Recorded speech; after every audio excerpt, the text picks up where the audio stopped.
औज़ुबिल्लाहिमिनश्शैतानिर्रजीम बिस्मिल्लाहिर्रहमानिर्रहीम अस्सलामु अलैकुम वरहमतुल्लाहि वबरकातुहू। आप देख रहे हैं दी ARH शो। मेरा नाम है अब्दुल राफे हनफी। आज हम जिस मौजू पे बात करने वाले हैं दोस्तों, वो बड़ा इंटरेस्टिंग है। उसका ताल्लुक है सेल्स से, उसका ताल्लुक है मार्केटिंग से, उसका ताल्लुक है ब्रांडिंग से, उसका ताल्लुक है प्रमोशन से।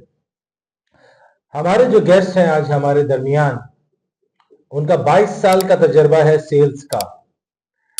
इनका इनका ताल्लुक विजिटिंग फैकल्टी भी हैं ये इल्मा यूनिवर्सिटी में।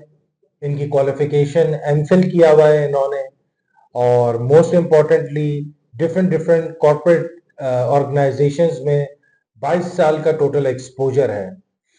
तो बताने का मकसद ये है, we welcome in our show mister Shahan Qamar. Thank you Rafe साहब, बहुत शुक्रिया। आज आपने मुझे मौका दिया कि मैं सेल्स प्रोफेशन को लोगों को बता सकूं कि किस तरीके से वो इसको अपना सकते हैं और अपना प्रोफेशनल करियर में ग्रोथ पा सकते हैं। Thank you very fantastic. Much. Shahan, ये बताइए सबसे पहले कि आप कहाँ की पैदाइश है आपकी? मैं पाकिस्तान के बहुत खूबसूरत इलाके हैदराबाद के नज़दीक एक छोटा सा गांव है, लेकिन it's a model city, Tando Jam, वहाँ पर मेरी बर्थ हुई थी। और वहाँ से फिर चूंकि मेरे वालिद साहब आर्मी में थे, तो उसके बाद हम लोग मुल्क के डिफरेंट शहरों में रहे। खासतौर पे जो मेरा फेवरेट तरीन है उसमें कराची है और लाहौर है। ये मुझे शहर बहुत अच्छे लगते हैं। शहर कराची मुझे इसलिए पसंद है क्योंकि यहाँ पर जो गहमा गहमी है, जो चहल पहल है, वो आपको कहीं नहीं मिलेगी। और लाहौर मुझे इसलिए पसंद है क्योंकि वहाँ पर जो ग्रीनरी है, वहाँ पर जो जो नहरी उनका निज़ाम है, वो बहुत अच्छा है। एनवायरनमेंट के लिहाज से मुझे लाहौर बहुत पसंद है, और जो गहमा गहमी है, जो एक लाइवलीहुड है, उसके लिहाज से मुझे कराची बहुत पसंद है। अच्छा शाहान, इब्तदाई तालीम कहाँ से हासिल किया आपने? इब्तदाई तालीम मैंने अपना मैट्रिक यहीं कराची से ही किया है। फेडरल गवर्नमेंट स्कूल से किया था, FG स्कूल से। और उसके बाद मैंने अपना अपना मेरा मास्टर्स जो है वो भी इल्मा यूनिवर्सिटी कराची से ही है। और मेरी बेसिक एजुकेशन कराची में ही हुई है सारी। सही है। तो शाहान, किस एज से आपने जो है वो प्रोफेशनल लाइफ में आ गए थे? मैंने 2002 में as a telephone operator join किया था अपनी कंपनी में, as a customer services department में। अब चूंकि मैं जो कंप्लेंट्स थी उनको फिर सेल्स में कन्वर्ट कर देता था, तो बहुत थोड़े ही अरसे के बाद मुझे सेल्स में शिफ्ट कर दिया गया। और उसकी बेसिक वजह ये थी कि चूंकि मैं कंप्लेंट को सेल्स में ट्रांसफर कर रहा था, और मैं भी यही सोचता था कि अब तो मैं फोन पे बात करता हूँ कस्टमर से, लेकिन जब मैं जाऊंगा कस्टमर के पास तो मैं फिर ज्यादा अपॉर्चुनिटीज क्रिएट कर सकता हूँ। तो 2002 में हार्डली मुझे 6 मंथ्स हुए थे, 7 मंथ्स हुए थे मुझे फिर सेल्स में जब ट्रांसफर किया, तो तब से लेके आज तक मैं कॉर्पोरेट सेल्स, इंडिविजुअल सेल्स सब कर रहा हूँ। और मुझे ये करियर, मतलब सेल्स जब मैं करता हूँ तो मुझे ये नहीं लगता कि मैं कोई जॉब कर रहा हूँ, बल्कि मैं जैसे आपसे आज जाके बात कर रहा हूँ, मीटिंग कर रहा हूँ, इसी तरह मैं आज क्लाइंट से जाके मीटिंग करता हूँ, उनके प्रॉब्लम्स को सुनता हूँ और उनको फिर एक सोल्यूशन देता हूँ जो उनको उनकी नीड्स को अच्छे से फुलफिल करे और उनकी रिक्वायरमेंट्स को पूरा उतरे। फैंटास्टिक। अच्छा शाहान, ये बताएं सेल्स में और मार्केटिंग में फर्क क्या है? बहुत बड़ा फर्क है, क्योंकि मार्केटिंग क्या करती है, आपका प्रोडक्ट डेवलपमेंट से लेकर और पोजीशनिंग और हर चीज मार्केटिंग के अंदर आती है। सेल्स मार्केटिंग का एक कंपोनेंट है जो आपको हेल्प करता है कि आप किस तरीके से अपनी जो प्रोडक्ट या जो सोल्यूशन आपने बनाया है अपनी पोटेंशियल टारगेट मार्केट कस्टमर्स के लिए, उसको आप किस तरीके से बेचते हैं उस प्रोडक्ट को, वो सेल्स है। लेकिन मार्केटिंग के अंदर उसकी प्रोडक्ट की ब्रांडिंग, उसकी प्रोडक्ट की प्राइसिंग, क्योंकि प्रोडक्ट को जो बनाना है वो मार्केटिंग का काम है। एक सोल्यूशन को बनाना है, प्रॉब्लम को आइडेंटिफाई करना है। मार्केटिंग बहुत, जैसे कहते हैं, एक ग्लेशियर है, और सेल्स जो है उसका टिप है। तो सेल्स और मार्केटिंग बहुत डिफरेंट चीजें हैं दोनों। अच्छा शाहान, एक चीज और पूछना चाहूंगा आपसे। ये बताइए कि एक अच्छा सेल्स प्रोफेशनल बनने के लिए क्या क्वालिटीज चाहिए इंसान में? देखिए, सबसे ज्यादा जरूरी ये है कि आपके अंदर दर्द होना चाहिए, कि जब आप कस्टमर के पास जाते हैं ना, तो आप आप उसकी फीलिंग को, मतलब फील करें, उसका दर्द महसूस करें, एहसास हो आपके अंदर। क्योंकि देखें, जब आप किसी को कोई सोल्यूशन देते हैं, सपोज आप डॉक्टर के पास जाते हैं, तो डॉक्टर क्या कहता है, पहले आपको सुनता है कि भाई प्रॉब्लम क्या है। जब तक आप अच्छे लिसनर नहीं होंगे, आपकी कम्युनिकेशन अच्छी नहीं होगी, तो you can not be a good sales person. तो आपको कस्टमर को अगर आप सुन रहे हैं, आइडेंटिफाई कर रहे हैं उसके क्या इश्यूज हैं, तो then you can give him a solution of his problem.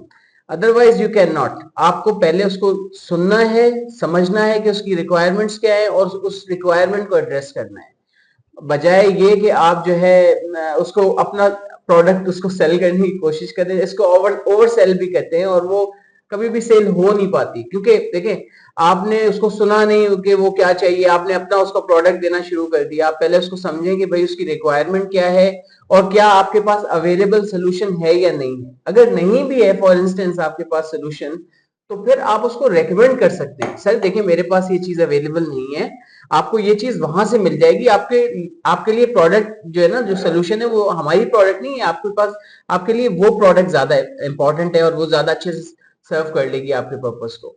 तो इस तरीके से कंसल्टेटिव सेलिंग मैं समझता हूँ कि जो है वो हर, अगर सेल्स एग्जीक्यूटिव या जो सेल्स रिप्रेजेंटेटिव है, अगर उसको अप्लाई करता है, तो वो उसको हेल्प आउट भी करता है अपने कस्टमर्स को, और ज्यादा अच्छे से जो है वो मार्केट को, पोटेंशियल मार्केट को केटर कर सकता है। अच्छा शाहान, एक चीज पूछना चाहूंगा आपसे। मैं एक कंपनी के पास गया तो वहां पे सीईओ के साथ मुलाकात थी, तो मैंने पूछा आपके हेड ऑफ एचआर की तनख्वाह क्या है? तो उन्होंने बताया हमारे हेड ऑफ एचआर जो है उनको हम 12 लाख रुपए देते हैं। मैंने पूछा अच्छा ये बताएं आपके हेड ऑफ सेल्स की तनख्वाह क्या है? तो उन्होंने बोला हमारे हेड ऑफ सेल्स की तनख्वाह 18 लाख रुपए है। तो हेड ऑफ सेल्स की तनख्वाह जो है वो हेड ऑफ एचआर की तनख्वाह में फर्क क्यों? इसकी क्या लॉजिक आपके जहन में समझ में आती है? जी जी, देखें, आप किसी भी ऑर्गेनाइजेशन को ले लें, आपके ऑर्गेनाइजेशन का हर पुर्जा सेल के अलावा सिर्फ पैसों को खर्च कर रहा होता है। और सेल्स एक वाहिद सेल्स का बंदा या सेल्स का डिपार्टमेंट वो वाहिद जगह है जो रेवेन्यू पैसे लेकर आ रहा है कंपनी में। तो इसीलिए हर एक जो भी सेल्स ओरिएंटेड, जो बिजनेस ओरिएंटेड ऑर्गेनाइजेशन है, वो अपने सेल्स के लोगों का ख्याल रखते हैं, और उसके रिटर्न में उनको बहुत जो है ना, बहुत ज्यादा उनको पैसे मिलते हैं। अगर वो 10 रुपए खर्च करते हैं तो उनको 1000 रुपए मिलते हैं। तो चूंकि वो जो है डायरेक्टली जो है वो रिप्रेजेंट कर रहे होते हैं अपनी प्राइस को। देखिए, मैं अगर सपोज मेरी तनख्वाह 10 लाख है और मैं 1 करोड़ का बिजनेस दे रहा हूं, तो मैं अपनी सैलरी को जस्टिफाई भी कर रहा हूँ। ऑर्गेनाइजेशन में हर बंदा अपनी सैलरी को जस्टिफाई नहीं कर सकता कि मैं जो भी वो काम कर रहा है क्या वो उसकी वो वैल्यू दे रहा है या नहीं दे रहा। लेकिन सेल्स का बंदा, उसको चूंकि आप उसको आप पूछ सकते हैं कि भाई तुम ये सैलरी ले रहे हो, तुम क्या लेकर आ रहे हो, बिजनेस क्या लेकर आ रहे हो। तो आप जो है वो क्वेश्चन कर सकते हैं, उसको आर्ग्यू कर सकते हैं उससे कि भाई, और जो अच्छा सेल्स पर्सन है वो हमेशा अपनी सैलरी से 10 टाइम ऊपर परफॉर्म कर रहा होता है, और खुद भी अपने लिए भी बेनिफिशियल होता है और लोगों के लिए बेनिफिशियल होता है, क्योंकि उसके पास बहुत बड़ा नेटवर्क है। वो ना सिर्फ अपने सेल्स के हवाले से काम कर सकता है, बल्कि नेटवर्क की वजह से लोगों में जॉब्स के लिए हेल्प कर सकता है और दूसरे प्रोडक्ट सर्विसेज में हेल्प कर सकता है। तो बहुत सारे एडवांटेजेस हैं बीइंग अ सेल्स पर्सन। शाहान, आप मुझे आपकी बातों से एक बात याद आई। जिस ज़माने में मैं स्टूडेंट था, मेरे बड़े भाई जो है उस वक्त सीनियर वाइस प्रेसिडेंट थे एक इस्लामिक बैंक के। तो मैंने अपने भाई से सवाल किया कि भाईजान मुझे एक बात बताएं, आप लोग एचआर में किसको रखते हैं और सेल्स एंड मार्केटिंग में किसको रखते हैं? तो मेरे भाई ने जवाब इसका दिया कि जो हम टेस्ट लेते हैं बच्चों के, जो बीबीए एमबीए करके आते हैं, हम टेस्ट लेते हैं और इंटरव्यू लेते हैं। जो हमें शार्पेस्ट बच्चे नजर आते हैं, शार्पेस्ट, जो बिजनेस ला सकते हैं हमारी ऑर्गेनाइजेशन के लिए, बैंक के लिए, उनको हम डालते हैं सेल्स एंड मार्केटिंग में। और जो हमें उससे थोड़े से एवरेज नजर आते हैं उनको हम डिफरेंट डिपार्टमेंट्स में डाल देते हैं, एचआर में, ट्रेजरी में, फलाने में, ढिमाके में। तो क्या आपको लगता है कि जो शिकरे होते हैं, जो चील होती है, जो बिल्कुल बाज होते हैं, उनको सेल्स में डालना चाहिए? क्या ऐसा है क्या? मैं एक आपको शेर सुनाना चाहूंगा इस हवाले से। मिलेगा मंजिले मकसूद का उसी को सुराग, अंधेरी शब में है चीते की आंख जिसका हाय चिराग। हाय हाय मयसर हाय। आती है क्या कहना, फुर्सत, क्या कहना। मयसर आती है फुर्सत फकत गुलामों को, नहीं है बंदा है हुर के लिए जहां में फिराक। आज मैं यहाँ बैठा हूँ आपके सामने, लेकिन सेल्स अपॉर्चुनिस्ट जो होता है, जो सेल्स पर्सन होता है, वो अपॉर्चुनिटी देख रहा होता है, कहाँ कोई चीज बिक सकती है, कैसे इन लोगों को फायदा हो सकता है। विन विन सिचुएशन बेसिकली देखना होता है। और आपको बड़ा प्रोएक्टिव होना पड़ता है। देखें, आपको पता है अगर कोई ऑब्जेक्शन आएगा आपको तो किस तरीके से आपको डील करना है, कस्टमर के क्या क्या प्रॉब्लम हो सकते हैं। अगर आप प्रोएक्टिव अप्रोच के साथ काम कर रहे हैं तो आपको बहुत आसानियां हो जाती हैं, और शार्प और एक्टिव होने की वजह से ये आप पहले से पहले चीजों को प्री एम्प्ट कर रहे होते हैं और वो उसका सोल्यूशन भी दे रहे होते हैं। तो ये बहुत जरूरी है, बीइंग तो very active in being a person when you are sitting with your customer, कि भाई आप उसके एप्रीहेंशंस, उसके सवालात, उसके प्रॉब्लम्स को पहले से आइडेंटिफाई करके उसको सोल्यूशन, क्योंकि आजकल टाइम मैनेजमेंट का दौर है। आप कम से कम टाइम में जितना बेहतर से बेहतर कस्टमर को सोल्यूशन, उसके पास टाइम नहीं है। आपने सुना होगा कि एलिवेटर पिच, एलिवेटर पिच क्या है? विद इन 30 सेकेंड्स अगर आप अपना कोई प्रोडक्ट बेच सकते हैं किसी को, then you are a sales person. उसके लिए एक्टिव होना बहुत जरूरी है। बहुत अच्छा सवाल किया आपने, माशाल्लाह। Thank you. अब मुझे एक सवाल का जवाब दें आप शाहान भाई। जी। बहुत अच्छी गुफ्तगू और इंटेलेक्चुअल गुफ्तगू चल रही है। ये बताइए, हम जब होटल पे बैठ के चाय पी रहे होते हैं तो अमूमन आपने देखा होगा कि एक बच्चा या लड़का आ जाता है इत्र लेके, और वो बोलता है मेरे पास इत्र है, मुझसे खरीद लो। हम बोलते हैं नहीं यार, हमें नहीं चाहिए। वो 100 रुपए, 200 रुपए, 300 रुपए में भी इत्र देने के लिए तैयार होता है, फिर भी हम उससे नहीं लेते। मगर हम सईद गनी जाके 1500, 2000, 3-3 हजार के महंगे महंगे इत्र खरीद लेते हैं। इसकी क्या लॉजिक है? जो सस्ता मिल रहा है वो तो नहीं खरीद रहे, मगर जो 3000 का मिल रहा है वो जरूर खरीद रहे हैं। इसकी क्या लॉजिक है? लॉजिक बड़ी सिंपल है सर। कुछ साल पहले मेरे साथ भी ऐसे ही एक लड़का काम करता था। जिस वक्त मैं मतलब लाखों में सेल करता था, उससे हजारों में भी सेल नहीं होती थी। उसका रीजन बहुत साफ है कि आपको अपना पोटेंशियल टारगेट मार्केट सेगमेंट पता होना चाहिए। आपको पता होना चाहिए, जैसे आपको पता होना चाहिए कि 3 टाइप के कस्टमर होते हैं। एक कस्टमर वो है जिसके पास टाइम नहीं है लेकिन पैसे हैं, तो वो आपसे कभी भी प्रोडक्ट नहीं लेगा। एक कस्टमर वो है जिसके पास टाइम बहुत है लेकिन उसके पास पैसे नहीं है, तो वो भी आपसे कभी भी प्रोडक्ट नहीं लेगा। एक कस्टमर वो है जिसके पास टाइम भी है और पैसे भी हैं, तो वो आपसे प्रोडक्ट लेगा। तो इसका मतलब आपने कहाँ एफर्ट करनी है? उस कस्टमर के ऊपर जिसके पास टाइम भी है और पैसे भी हैं। तो आपने ये आइडेंटिफाई करना है कि आपका पोटेंशियल मार्केट टारगेट सेगमेंट कहाँ है। क्या उस होटल पे है, या उन शॉप्स में है, या आप जो प्रोडक्ट बेच रहे हैं उसमें कोई कमी है? अगर आप किसी को कचरा बेच रहे हैं और उसकी पैकेजिंग अच्छी है, आप उसको, क्योंकि it's a value based selling, right? अगर आपके नजर में उस प्रोडक्ट की, जो प्रोडक्ट मैं आपको बेच रहा हूं, वैल्यू है उस पैसों के अगेंस्ट जो आप मुझे देंगे, तो ही आप मुझसे प्रोडक्ट खरीदेंगे। लेकिन अगर मैं आपसे बेगिंग करूंगा कि भाई आप मेरे को खाना खाना है, मेरे पास पैसे नहीं है, तो why you will purchase this product from me? आप अपनी जरूरतों के लिए या अपने प्रॉब्लम्स के लिए तो मेरी प्रोडक्ट खरीदेंगे, लेकिन मेरी जरूरतों और मेरी जो है ना नीड्स के लिए कभी भी प्रोडक्ट नहीं खरीदेंगे। तो बीइंग अ सेल्स पर्सन, मैंने आपकी नीड्स को और आपकी प्रॉब्लम्स को आइडेंटिफाई करना है, बजाय अपनी नीड्स और प्रॉब्लम को आपके सामने रखना है। तो ये बड़ा सिंपल है। तो इसलिए क्योंकि वो अपनी प्रॉब्लम बोल जी देता जी है कि जी मुझे घर के लिए खाना लेना है, जी जी जी तो इसीलिए हम बोलते हैं कि यार चले जाओ यार, जी जी हमें जी, नहीं क्योंकि चाहिए। He was begging, beggars have no choice always. अच्छा। जी। So there is a difference between, what is the difference between begging and selling? देखिए, बैगिंग में क्या है कि आप अपनी रिक्वायरमेंट्स को बता रहे हैं। जब आपने देखा होगा कंगा और पेन और चीजें फकीर बेगर्स लेके खड़े होते हैं, वो उनका मकसद आपको वो बेचना नहीं होता बल्कि आपसे पैसे ही लेना होता है। तो वो आपको कभी भी पेन वगैरह देते भी नहीं है, जस्ट पैसे लेते हैं आपसे। तो आपने बेगर नहीं बनना। सेल्स एक बहुत डिफरेंट चीज है। तो सेल्स में आपने देखा होगा, आप जैसे आप बता रहे हैं आपके भाई वाइस प्रेसिडेंट थे और वो उस जमाने में लाखों रुपया ले रहे थे। तो अपने आप को पोजीशन, देखिए एक प्रोडक्ट पोजीशनिंग होती है, एक आप अपने आप को कैसे पोजीशन करते हैं मार्केट में। तो दोनों एक एक कोई भी एक आम सेल्स पर्सन है जो आपको किसी होटल पे ऐसे जो है ना इतर बेचता हुआ नजर आता होगा, वही सेल्समैन जो है ना लाखों की करोड़ों की डील करता हुआ नजर आता होगा। चले खालिद बिन वलीद रोड पर, अगर कोई 2-3 करोड़ का डाला बेच रहा है, तो और वो दिन के जो है वो 8-10 लाख 15 लाख रुपए कमा रहा है, तो he is also a sales person. ठीक है। तो दोनों ने अपनी अपनी अपनी जो वैल्यू है, अपनी जो पोजिशनिंग है, अपनी जो टाइम मैनेजमेंट है, वो क्रिएट की है। किसके लिए? अपने लिए। और अपनी टारगेट मार्केट के लिए भी। आपने अपने टाइम को कैसे कैश करना है ये आपके ऊपर डिपेंड करता है।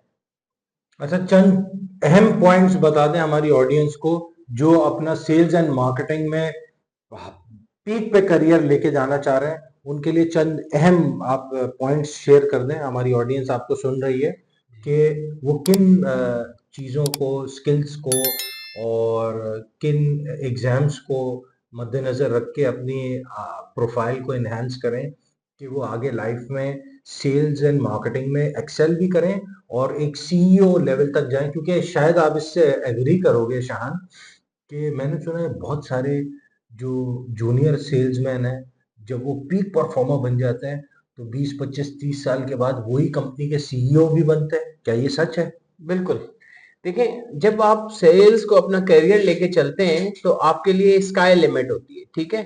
क्योंकि आप एक वैल्यू लेकर आ रहे होते हैं कंपनी के अंदर, बिजनेस लेकर आ रहे हैं, एक प्रॉफिटेबिलिटी बढ़ा रहे हैं कंपनी की, उसको एक लुक्रेटिव फर्म बना रहे हैं। देखिए, आपने देखा होगा बहुत सारी फर्म्स हैं जो sales is the engine of the business. Yes, आपने देखा होगा कि बहुत सारी कंपनीज जब अपना काम शुरू करती हैं तो उनके पास एक प्रोडक्ट होती है, लेकिन चूंकि वो उस प्रोडक्ट को काफी अच्छी अपनी मार्केट में जगह बना लेती हैं तो उसी वजह से वो दूसरी प्रोडक्ट को जब इंट्रोड्यूस करती हैं तो वो प्रोडक्ट भी बिकना शुरू हो जाता है। क्यों? क्योंकि उनकी मार्केट में पहले से जगह है। अब सपोज मैं अगर कोई चीज बेच रहा हूं तो मेरे पास 1000 कस्टमर हैं, तो मैं अगर दूसरी कोई चीज इंट्रोड्यूस कराता हूं तो इसको कहते हैं क्रॉस सेल एंड अपसेल। देखिए, सेल्स के अंदर जब आपके पास क्लाइंटल होती है तो क्लाइंट आपके पास, कस्टमर से क्लाइंट का जो सफर है वो बड़ा आसान भी है और मुश्किल भी है। आसान इसलिए है कि देखें, जब आप टाइमली कस्टमर को रिस्पॉन्ड करते हैं, उसकी कंप्लेंट के लिए हमेशा अवेलेबल होते हैं, उसको वैल्यू एडेड सर्विसेज देते हैं। ये नहीं कि एक दफा बेचा और फिर गायब हो गए जैसे वो जादू वाला चिराग होता है। तो अगर आप कस्टमर को क्लाइंट बनाते हैं, एक रिलेशनशिप सेलिंग करते हैं, उसके साथ लॉन्ग टर्म एक बिजनेस रिलेशन, मैंने जब जितनी भी सेल्स की है तो मैं ये समझता हूं कि जब भी मैं किसी कस्टमर को विजिट करता हूं तो ये एक ओपन अ न्यू रिलेशनशिप, ठीक है? इसीलिए मैंने कहा कि मैं अपना सोल्यूशन सेल करने की कोशिश नहीं करता, बल्कि उनकी प्रॉब्लम को सुनकर उनको एक सोल्यूशन देता हूं। अगर मेरे पास नहीं है तो मैं उनको रिकमेंड कर देता हूं कि भाई आप किसी और से ये चीज ले सकते हैं जो आपको आपकी प्रॉब्लम को एड्रेस कर ले। तो और लेकिन मेरा रिलेशन तो बन जाता है ना, तो वो रिलेशन आगे जाके हो सकता है सेल्स एक बिजनेस रिलेशन भी बन जाए। लेकिन पहले कहते हैं कि आपने एक आइस ब्रेक करना होता है, एक रिलेशन बनाना होता है, आपने एक कंसल्टेटिव सेलिंग करनी है। तो ये इट्स नॉट बहुत आसान प्रोसेस भी नहीं है, इतना बहुत ज्यादा डिफिकल्ट प्रोसेस भी नहीं है, सिंपल है। आपने नेक नियति के साथ अपने कस्टमर को जो डील करना है, उसके साथ भाइयों वाला सिस्टम करना है, ओपन रखना है, ट्रांसपेरेंट रखना है, क्लैरिटी ऑफ माइंड के साथ, नेक नियति के साथ। जब आप उसको कोई सोल्यूशन देते हैं, आप रिलेशन बनाते हैं और आप चीट आप के अंदर नहीं होती, क्योंकि आप जहां काम कर रहे हैं वो लोग भी आपको नहीं समझते कि भाई आप किसी के साथ धोखा करें या कुछ करें। तो आप जब एक रिलेशन बना लेते हैं, अच्छी सर्विसेज दे देते हैं, क्लाइंट बना लेते हैं, तो आप क्रॉस सेल और अप सेल कर सकते हैं, दूसरी प्रोडक्ट को भी उनको दे सकते हैं, उस प्रोडक्ट में एडिशनल सर्विसेज भी जाके बेच सकते हैं। आपने जैसे दूसरा सवाल किया था कि कैसे कोई बंदा जो है सेल्स को अपना करियर बना सकता है, तो उसमें क्या कर सकते हैं कि भाई जब आप, बहुत सारे कंपनीज हैं जिनको वो ज्वाइन, फार्मास्यूटिकल है, बैंकिंग है, इंश्योरेंस है, रियल एस्टेट है, ये सारे बहुत आज के दौर में जहां जॉब नहीं है 25-30 हजार की, जो एक बेसिक मजदूर की जॉब के लिए भी लोग धक्के खा रहे होते हैं, ग्रेजुएट मास्टर्स वगैरह। लेकिन चूंकि सेल्स का कैरियर आपको क्या देता है आज के दौर में, कहते हैं your network is your network. Network जब आप बन जाता है, आपको थोड़ी मेहनत करनी होती है शुरू में, लेकिन जब आपका नेटवर्क बन जाता है तो आपके लिए बहुत आसानियां हो जाती हैं। सपोज आपके कोई डॉक्टर्स क्लाइंट हैं, कोई इंजीनियर क्लाइंट हैं, कोई बिजनेस ओनर्स क्लाइंट हैं, तो वो सब जगह आपको हेल्प कर रहे होते हैं, लोगों की जॉब कराने में, बिजनेस करने में, बहुत सारी चीजें करने में। तो आपको फर्स्ट स्टेप लेना पड़ेगा। सेल्स मुश्किल नहीं है, सेल्स बहुत आसान है। देखिए, आपको कोई पूछने वाला नहीं होता, वो कब होता नहीं होता पूछने वाला, जब आप अपने नंबर्स पूरे कर रहे होते हैं, जब आप सेल्स अचीव कर रहे होते हैं। लेकिन अगर आप टाइम वेस्ट करते हैं, आप समझते हैं कि ये काम होगा ही नहीं, जो कहते हैं ना, जो सोचोगे वही होगा। अगर आप सोचोगे कि ये काम नहीं हो सकता तो वो नहीं होगा, अगर आप सोचोगे तो ये काम बहुत आसानी से हो जाएगा तो बहुत आसानी से हो जाएगा। तो फैंटास्टिक। जी अच्छा शान, मैं यहाँ पे आपको एक चीज ऐड ऑन करना चाहूंगा। मुझे इस एक चीज ये जरूर बताएं आप, और हमारी ऑडियंस को भी बताएं कि एक कस्टमर को एक अच्छा क्लाइंट और एक कस्टमर के साथ एक जबरदस्त किस्म का रिलेशन कैसे डेवलप किया जाता है, उसको दोस्त कैसे बनाते हैं कि वो आपकी हर बात मानने के लिए तैयार हो जाए, आशिक हो जाए आपका। जी बहुत आसान है। जैसे आप दोस्त बनाते हैं, दोस्त के लिए आपको उसकी बात सुननी पड़ती है, उसका दर्द महसूस करना होता है, उसको आगे से आगे जाके हेल्प आउट करना होता है, एक बगैर किसी गर्ज के साथ। इसी तरीके से जैसे मैंने कहा ना, आपने रिलेशन बनाना है तो वो आपका स्ट्रॉन्ग रिलेशन तब होगा जब आपकी नीयत साफ होगी। आप सिर्फ बिजनेस के लिए उसको अप्रोच नहीं कर रहे होंगे, आप उसको इंसान के तौर पर, दोस्त के तौर पर, भाई के तौर पर जो है एड्रेस कर रहे होंगे, रिलेशन बना रहे होंगे। तो ये जब चीज आपके ओपन हार्ट के साथ होगी, नेक नियति के साथ होगी, तो आपको अल्लाह ताला उसमें बरकत भी देगा। और रिलेशन, आज मैं 22 साल से चूंकि सेल्स में हूं, तो 22 साल पुराना कस्टमर मेरे साथ कनेक्टेड है। उसका रीजन यही है कि आपने नेक नियति के साथ काम किया है। अब कस्टमर अगर वो मेरा नहीं भी रहा, अब आज वो सर्विसेज मेरी यूज नहीं कर रहा, लेकिन he is a good friend of me, मेरा अच्छे दोस्तों में है और मेरे साथ कनेक्टेड है, और मैं उसको आज भी पूछता हूँ कि खैर खैरियत ये वो। तो आप आजकल सोशल मीडिया की वजह से बहुत आसान हो गया है। पहले जो होता था, हमें खत लिखना होता था खैर खैरियत के लिए किसी दूसरे की, उस पर दूसरी तरफ से खत आता था। आजकल हम व्हाट्सएप पे हल्का सा मैसेज कर सकते, पूछ सकते हैं, खैर खैरियत से ले सकते हैं किसी की। और बहुत आसान है, कम्युनिकेशन जो है ना आज के दौर में अगर हम किसी के साथ रखना चाहें तो कोई मुश्किल नहीं है। और लेकिन हमें एक एहसास होना चाहिए, एक कनेक्ट जरूरी है कि हम उसके साथ टच में रहें, हेलो हाय करते रहें, बजाय सिर्फ बिजनेस ही को जहन में रखें, बल्कि एक रिलेशन, हेल्दी रिलेशनशिप भी रखनी पड़ेगी। फैंटास्टिक। तो हम कंक्लूजन पे आते हैं। कंक्लूजन ये है शाहान, कि हमें एक अच्छा इंसान बनना पड़ेगा, एक अच्छा सेल्स प्रोफेशनल बनने के लिए, जी और कस्टमर के साथ रिलेशनशिप को स्ट्रॉन्ग करना पड़ेगा। जी अच्छा ये बताएं, डिग्री आप कौन सी रेकमेंड करेंगे, कि कौन सी डिग्री जो है वो बहुत हाईली रिकमेंडेड है एक अच्छा सेल्स प्रोफेशनल बनने के लिए? Exactly exactly. देखिए मेरी स्टोरी तो ये है कि जब मैंने इंटर किया था तो मैंने आईएसएसपी की अप्लाई किया, उसके बाद फिर मैंने जॉब शुरू कर दी थी।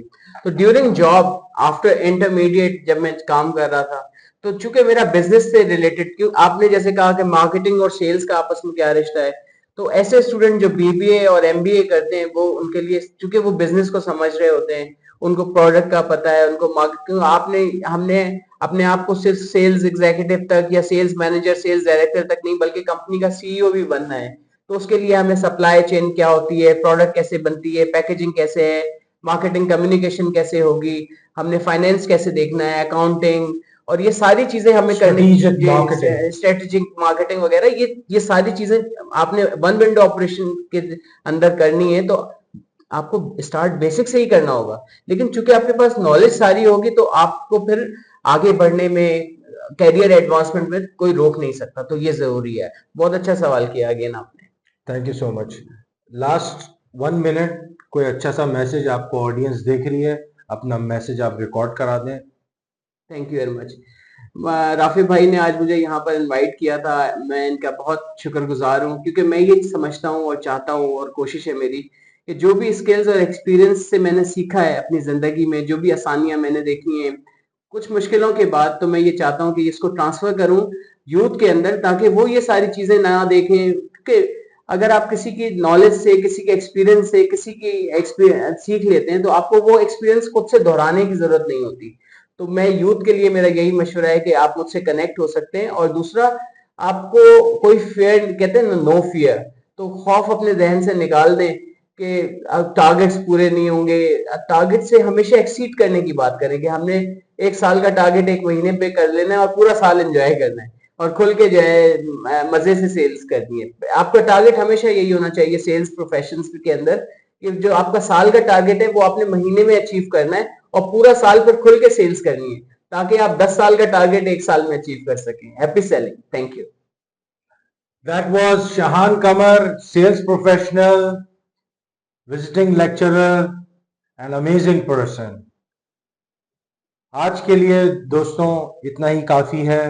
आप देख रहे हैं दी ARH शो, अपने होस्ट अब्दुल राफे हनफी को अस्सलामु अलैकुम व रहमतुल्लाहि व बरकातुहू। Thank you very much.